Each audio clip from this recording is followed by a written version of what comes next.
Hello everyone, my name is Chris Clapp and welcome to my studio. Today I have an exciting video for you in which I'm going to share some little tips and tricks that I do in the studio to cut corners when necessary to help me get a painting started. Everyone has their own way of doing this, and I have a variety of methods to get my painting onto my canvas or panel. But the one I'm going to share with you today is one that I find is very helpful and good to know in case you ever have to pull it out of your head when you're in a time crunch like I am today. But before I get started in today's video, I want to send a huge thank you to everyone out there. It's been so exciting for me to see this channel grow. We went from just a few followers, like less than 10 several months ago, to just growing exponentially.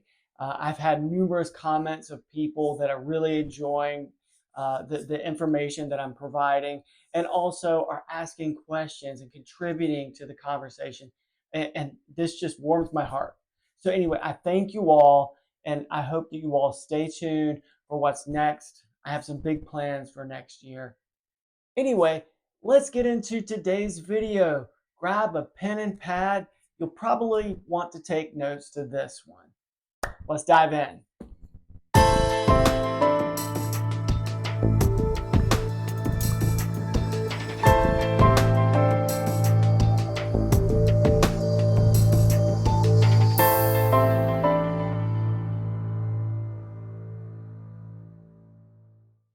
Most of you all have a way of getting your painting started, as in how to get your drawing onto your canvas or panel.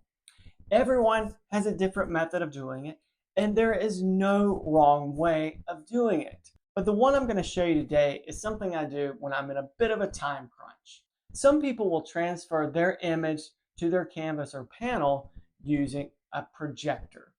Now, when I was in college, we had an opaque projector in our department office in which we could use if we wanted that.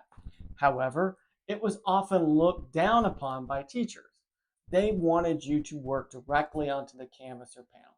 And with good reason, I totally understand it. If you can capture your image and get it onto the canvas or panel through manual means, using your hand and eye, it's going to be better. It's going to be more accurate in many ways. You're going to get to the essence of your subject. Now, it is easy to make a bad transfer using an opaque projector. Now, keep in mind, if you haven't used an opaque projector, what it is it's a projector in which there is a flat area, and you would put a photograph or a printout on it, and then it will project that image through its lens in front, kind of like your standard projector. Then you can project that image onto your substrate. Now, if your projector and your substrate are not perfectly perpendicular to one another, then your image is going to be very distorted. And I've seen this happen before. I have seen portrait artists that are using a photograph and projecting that onto their canvas or panel, and the image looks badly distorted. You'll see someone with their legs really short, for example, when you're looking at it, and that's because they didn't have it perfectly centered to their substrate and perfectly perpendicular. Okay? Another problem that you will see when using an opaque projector is the lens is actually curved in the front, right? It's like a camera lens. So what happens is there is a little distortion around the edges.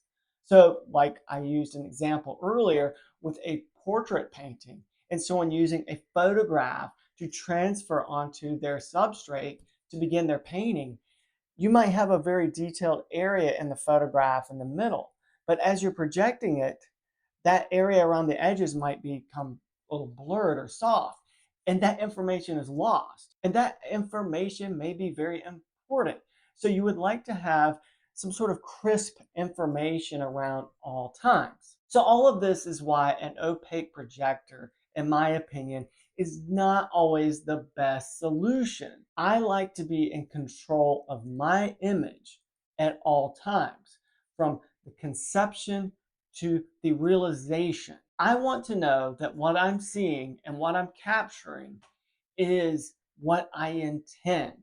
I don't want to leave something to chance, like a random soft edge on a lens on a projector, causing my image, my final product, to become subpar to what I really want to deliver to my client. There are a few other problems with opaque projectors that I'll break down really quickly. One thing is that you are actually standing in front of the projection when you are tracing your image. Therefore, you are casting a shadow and blocking out the image that you are trying to draw, that you are trying to trace. So you're kind of having to do this dance back and forth to get the image. Another problem is if for some reason you missed an area, it's nearly impossible to get the image lined up to where it once was, so you can continue to transfer and trace that image.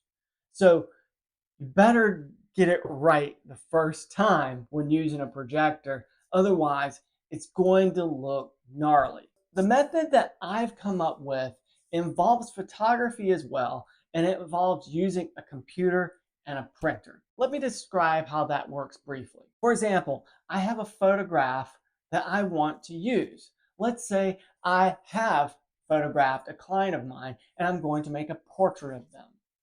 I'm going to use my photograph. I can open it in my computer and I can manipulate it however I need it to be. I can have it centered, I can move it around, but what I'm doing is I'm getting it as I want the image to be right now in terms of cropping it and everything. I can also size it to what I need it to be. Let's say I've discussed with my client that the painting is going to be X inches by Y inches, okay? Well, on the computer, I can take my image and size it that way and understand how my image is going to look proportionally on my substrate. Once I feel confident with where my image is, what I can do is actually print that image out and begin to use that printout as a transfer. A problem here is that the printer that you may have, much like myself, is your standard size printer, meaning it prints out images of paper that are 8.5 by 11 inches. So if your painting that you are going to make is larger than say 8 by 10, you're going to need to have some advanced techniques with Photoshop or whatever your imaging software is, so you can actually cut your image up, print it out in multiple sheets, and then splice it all back together when making your transfer onto your substrate. Now, this might sound complicated, but it really isn't, and I'll break it down with you. But for now, just understand that this becomes a very, very controlled thing to do. Like when describing the use of the opaque projector, there was a lot left to chance, getting everything lined up properly and just kind of eyeballing it and then beginning your tracing and trying to stand up the light. However, with the method that I've described to you, we are in control of the image from the beginning. We have our photograph. We've resized it. We've cropped it. We've done whatever manipulation we have needed. And then once we have it properly and we have printed it to the size we want, now all we have to do is get that image onto our panel. The method that I use to transfer this image to my substrate is using a piece of tracing paper that I cover with a very thin coat of oil paint. And then that sheet is sandwiched between the printout and my substrate. Once everything is perfectly aligned, what I do is I carefully draw on top of my printout to transfer the image to my substrate with that thin layer of oil paint. The pressure of my hand with a writing instrument transfers it. A lot of artists use this method as well, and I think it is a wonderful way to work. It's obviously slower than using an opaque projector, but it is so much more beautiful and controlled. So when transferring your image, I mentioned using a writing implement. Many artists like to use a ballpoint pen. This is great to get a smooth line. And what's also great is you can use a colored ink like blue or red so you can see where you once had been. It's very helpful, and I suggest you try this if you haven't. However, I do not use a ballpoint pen. I've done this many times, and I see the benefit of using a ballpoint pen. However, I use a different writing instrument, and it is a mechanical pencil. This is it. It's a very thin mechanical pencil that holds a 0.3 millimeter lead. It's very thin lead, and it's very fragile as well. But what I love about this is I can get a very, very thin line when doing my transfer, because a ballpoint pen can actually be a little thicker than I want with some of the things that I've done. This also, since it's fragile, the lead, it means I cannot put much pressure down, which also gives me a very light line when doing my transfer. However, like I described, with the colored ballpoint pen, you can easily see the areas that you've done. With this, not so much. What I end up having to do is look at the top of the printout that I'm tracing and kind of look at it at an angle with the light, and you'll actually see a sheen from the graphite where I've been. And sometimes I'll notice, oh, I missed this area, connecting that spot, and then you can quickly do it. I also tape my printout to the top of my canvas or panel so I can flip it up easily whenever I'm finished. When I think I'm finished, at least, I can flip it up. And if I notice an area quickly on my transfer that's not finished, I can fold it back down carefully, and it should line up. Just use a longer piece of tape at the top so you have a bigger hinge. I have a very important client right now, and I'm about to start a very important painting for this client, who I always do a very special small painting for as a Christmas gift. That collector being my wife, of course. So this year, it's time to make her painting. So I'm going to bring you along with me. We're going to transfer an image to a panel, and then I'm going to make the painting with you. You're going to be a part of this. So we're going to see how this goes. It's going to be a lot of fun. I'm really excited about it. So the image that I'm going to use this year is a painting of our two cats that I've taken in my studio. I have these small panels that I had made several years ago for a different project. I had several left over. So the photograph I had taken, which is here, is a vertical image, as you can see. Now the panels I told you that I had made several years ago, they're 6 inches square. So the first thing I need to do is crop this image how I want it to be in a square format.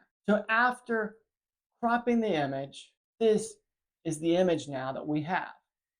And I think it fits really well in terms of the square. I might actually bump it out a little bit so we have a little bit more negative space. Let's see. That looks a little bit better, actually. I might roll with that. Okay. So now that we've got this image, and in our imaging software, I can resize that cropped image to 6 inches square. And I'm going to print it out. And once we have our printout, we're going to use the method I described to you earlier to transfer it to this panel. Once the transfer is complete, I'll show you what that looks like. It's really cool, very exciting, but it's oil paint, so it needs to dry. Some artists that use this method, they don't worry about letting it dry. They jump right into it, and that's totally fine. You can do that. But I prefer to let mine dry one day. So that way I don't accidentally blur out anything when I'm working into the painting with some of the underpainting. I don't want to lose some of the information. And besides, I've got plenty of other things to work on in here. So letting it sit for a day while I work on something else is not going to slow me down. Okay, I know I'm throwing a lot at you. I'm just describing a lot. It's easier to show this stuff than tell it. So that's what I'm going to do next. Let's dive in, everyone. Now, to do the transfer, what I use is tracing paper. Now, this is just the basic tracing paper that you would get in a roll. And I've tried other tracing paper in the past that comes in a pad, and some of it's good, and some of it isn't. Some of it is too slick, and the oil paint doesn't stick on it properly, and actually the transfer doesn't work, at least not the way I like it. So this is that standard tracing paper that comes on a roll. I cut off what I need, and then I cut it to the exact size of my panel. So here's the panel that I'm going to use, and my tracing paper is perfect for that. And again, these are resized for that 6 inches square. So to do the transfer, I need to get a very thin layer of oil paint onto this piece of tracing paper. So what I do is I just use a standard raw umber paint. You could use whatever you want, of course, but raw umber is about as basic as you can get, and it's also very neutral, which is what I want. And this also dries very quickly. So I'll just squeeze some raw umber here onto the side of my palette. And I have a standard bristle brush, this one by Projector. Use whatever you want, of course.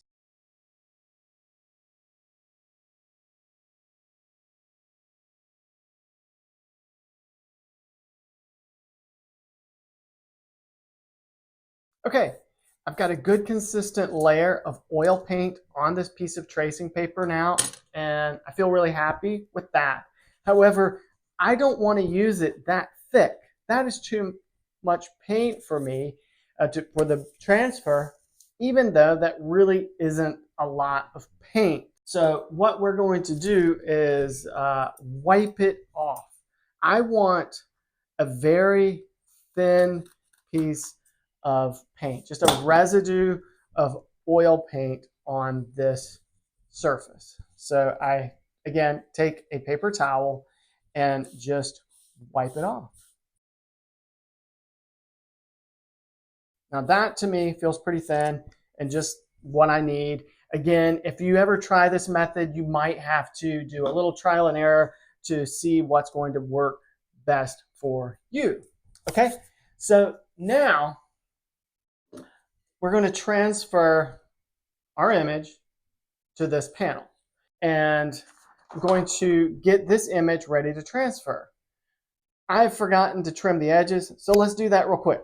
Whenever I trim my images when doing a transfer, I like to leave some extra space so I can fold around my panel. So in this case, I'm going to cut the sides off. There we go. And I'm going to cut the bottom off. On me. There we go.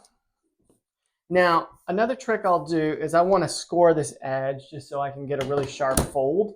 And instead of using the blade edge of my blade, I'm going to use the dull side of it, okay? And then lightly I'm going to press down and bring it across. You know, not much pressure because I could tear the page, and I don't want to tear it. I just want to give it a light scoring, okay? So now what happens is you notice it actually has like a really nice break in it where I can fold it. See that? That's great, okay? This is when I find it helpful to have painter's tape. I like to have a longer piece. It's kind of like a hinge. And the longer your hinge is, the more consistent your fold will be in case I ever have to lift up this during the process of making my transfer. Okay, so what I'm doing now is I'm lining up that edge that we made, that little scoring. So you see how that was helpful that we did that, and I'll fold it along the back. Okay, I might give myself a little pressure here just so I can kind of give myself an edge there. And then we're going to tape it on the back. And notice I put that metal plate on the back. If you guys have watched my video on the Edge Pro Gear paint book, you'll know what that metal plate is. And if you haven't seen that, I encourage you to watch that video. If not, you're going to find out more about that shortly. Okay, so there we have our image, and see how the hinge is larger. So now if we have to lift it up, that's going to be more consistent. Sometimes I might put a little piece here and here, and I think I'm going to do that because I want this to be flexible yet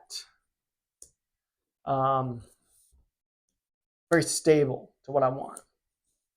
Okay, so putting a hinge, hinge, hinge.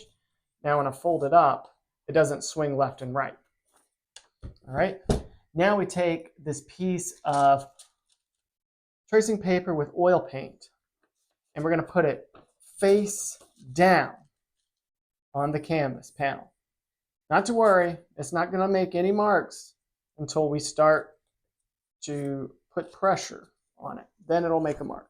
So I want to make sure it's kind of going under there properly and not getting folded. And that looks pretty good. Okay, so now you see why we left that top part and why we cut the bottom part off. So what I'm going to do now is I will get a couple pieces of tape, and I'm going to put it at the bottom carefully, and I'm going to pull on my printout. Make sure it's lined up with the edges left and right. Okay, there. Now we are ready to do our transfer. So join me at the easel.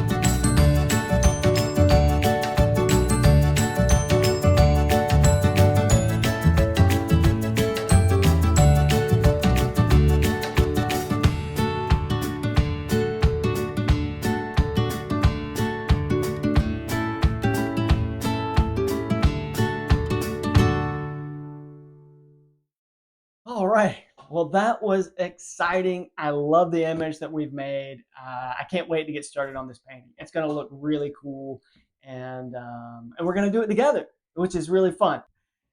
If you all like this video and you found this information helpful at all, please like this video and leave a comment if you'd like. I enjoy all the comments you guys send, and I answer any questions that you may have.